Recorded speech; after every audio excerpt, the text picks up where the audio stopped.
আমার এই মুরগিটার অনেক ঠান্ডা লেগেছে, যার কারণে ও যে সবুজ পায়খানাও করতেছে আর হাঁ করে নিঃশ্বাস নিচ্ছিল। আমি ব্রঙ্কোভেটটা একটু খাওয়াই দিছিলাম, হাঁ করে আর নিঃশ্বাস নিচ্ছে না, কিন্তু অনেক সর্দি ঠান্ডা লাগছে। ঠান্ডা লাগার কারণ হচ্ছে আমার হচ্ছে এই যে আমি কিছুদিন আগে এখানে কিছু মাটি দিছিলাম যাতে করে মুরগিগুলো একটু মানে মুরগির এই যে দেখেন পায়খানাটা সবুজ হয়েছে।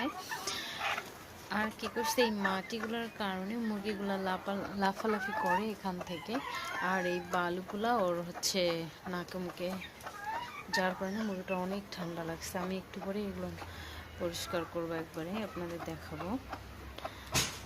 তো এই মুরগিটাকে আমি ঠান্ডার মেডিসিন দিব, ফ্লোরফেনিকোল গ্রুপের একটা মেডিসিন, ওটা দিব, আর টিলমাইকোসিন